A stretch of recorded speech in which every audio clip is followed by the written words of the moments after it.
नमस्कार साथियों, मैं आशीष शुक्ला ज्योति पब्लिक न्यूज़ में पहुँच पंचायत खटिया पाटी और खटिया पाटी के नवनिर्वाचित सरपंच महोदय साहू जी हमारे समक्ष बैठे हुए हैं।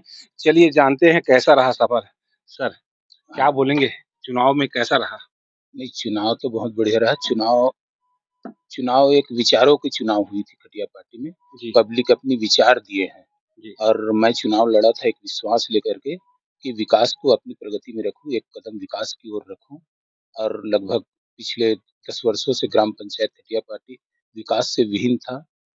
प्रथम कारण तो यह थी कि आरक्षण में सरपंच महोदय महिला सरपंच पूर्व में थी, वो किसी कारणवश विकास को गति नहीं दे पाई है और मैं जहाँ तक चुनाव लड़ा हूँ या सोचा जाए कि मैंने जो चुनाव की गति बनाई थी, जी। तो लोगों का संपूर्ण विश्वास उस पर था। लोगों ने हर प्रत्याशी को बहुमत दिया, लेकिन कुछ बहुमतों से मुझे आगे रख कर के यह विश्वास दिलाया है कि मैं ग्राम पंचायत खटिया पार्टी के लिए कुछ कर पाऊँगा। मेरे अनुभवों को वो लोग फ़ायदे में ले लेंगे। जैसे मेरी जानकारी के मुताबिक साहू जी, आपके जो परिवार है, हाँ, ये जो ग्राम पंचायत खटिया पाटी 30 साल तक, हाँ। चाहे आपके दादाजी हों, चाहे पिताजी हों, चाहे माताजी हों, हुँ, उनको सरपंच बनाते आए। अब मौका आपके बारे में, हाँ। पल्ला आपके बारे में, क्या देखते हैं गाँव के विकास के लिए? क्या प्राथमिकता रहेगी आपकी? बिल्कुल, बिल्कुल। मैं इन्हीं विचारों से मेरी उम्र जब तक अगर मैं उस उम्र में पहुँचा हूँ आज, तो अनुभवों के साथ पहुँचा। मेरे दादाजी, मेरे पिताजी, मेरी माताजी की जो पंचायत काल के अनुभव थी, उनको मन में रख कर के चला हूँ। मेरा गाँव कैसे विकसित होना चाहिए, मेरा गाँव में कैसा विचार आना चाहिए, लोग कैसे होना चाहिए। तो सबसे पहले चुनाव लड़ने से पहले तो मैंने इन्हीं विचारों को गाँव तक फैलाया, तो नौजवान नौजवान साथियों को पंच बने हैं।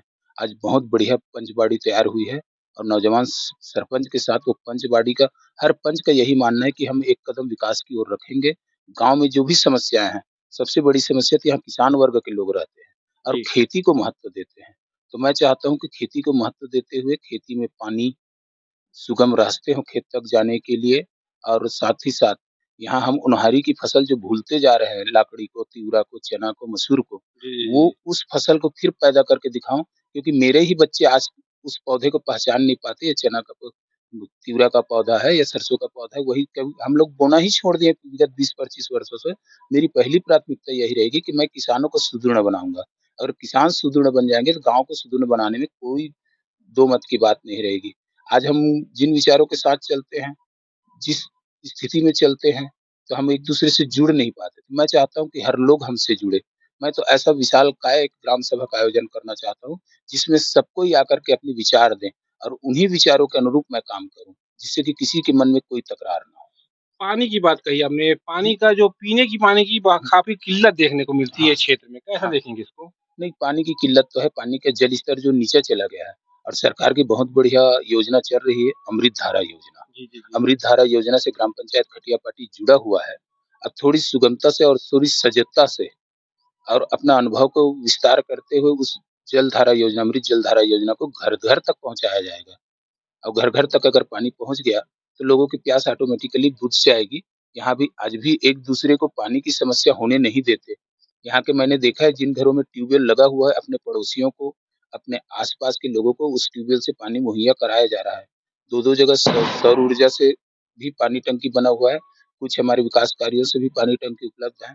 लेकिन दिन-ब-दिन जल स्तर जो नीचे गिरते जा रहा है, उसके लिए मैं शासन से अनुरोध भी किया हूँ कि इसकी समस्या का निराकरण विशेष योजना के तहत ग्राम पंचायत खटिया पार्टी में किया जाए। नदी से हमारे गाँव को जोड़ा जाएगा। अमृत धारा योजना जब संचालित हो जाएगी तो हर घर पानी पहुँच जाएगा और पानी पहुँचने के साथ-साथ मैं तो यही निवेदन करूँगा, उस अमृत धारा योजना के पानी को बिल्कुल भी नष्ट ना होने दें, व्यर्थ ना होने दें। कि क्योंकि हमने सभी ने सुना है, कहा भी जाता है कि जल है तो जीवन है। स्वच्छ भारत पे क्या सोचते हैं? क्योंकि गाँव में काफ़ी गंदगी देखने को मिलती है। स्वच्छ भारत का यही प्रमाण है कि हम लोग जब एक-दूसरे के साथ जुड़ेंगे, स्वच्छता के विषय में चर्चा करेंगे, वातावरण के विषय में चर्चा करेंगे कि हमारा घर कैसा रहता है, तो हमारे घर के बाहर हमारा गाँव कैसा रहेगा और हमारा गाँव को जैसा रहेगा वैसा हमारा प्रदेश, हमारा देश होगा। तो स्वच्छता में अब लोग पढ़े-लिखे हो गए हैं, सब जानकार हो गए हैं, तो स्वच्छता के लिए बिल्कुल तैयारी चल रही है। हर गलियों में नाली का निर्माण हो सके तो कराया जाएगा, जिससे कि सुगमता से पानी का बहाव हो जाए। नल जल योजना आ रही है तो उससे पानी व्यर्थ बहेगा, चाहकर भी बहेगा। तो पानी अगर पाइपलाइन के द्वारा या नाली के द्वारा उस जगह पे पहुँचाया जाए, नाले तक पहुँचाया जाए तो गाँव एकदम स्वच्छ ही रहेगा। फसल पे सब आधारित है पूरे हुँ, किसान। फसल के लिए क्या है जैसे फसल की सुरक्षा के लिए जैसे हुँ, आवारा जो पशुएँ छोड़ हुँ, दे रहे हैं, हुँ। तो उसके लिए क्या कुछ व्यवस्था सोचे कुछ? हाँ, बिल्कुल, बिल्कुल। वो अगर फसल के लिए बात करें तो फसल के लिए हम बिल्कुल प्रयास है मैंने तो घोषणा पत्र पे पहली प्राथमिकता यही दी थी कि हम तार-बाड़ की व्यवस्था करेंगे। हमारे गाँव के समुचित कृषि योग्य भूमियों को तार से घेरा जाएगा। आवारा पशुओं के लिए शासन का बहुत सुंदर योजना चल रही है गौठान योजना। गौठान हमारे गाँव में तैयार है, बस उसको संचालित करने की देरी है। अगर गौठान को हमने अच्छे से संचालित कर लिया, तो आवारा पशुओं का कोई दुःख नहीं रहेगा, फसलों को कोई नुकसान नहीं होगा आवारा पशुओं से। बधा बहुत-बहुत बधाई हो सर। धन्यवाद 1 सर। हाँ, साल बाद फिर मिलने आएँगे बिल्कुल, आपसे, बिल्कुल सर। हाँ। बने रहिएगा।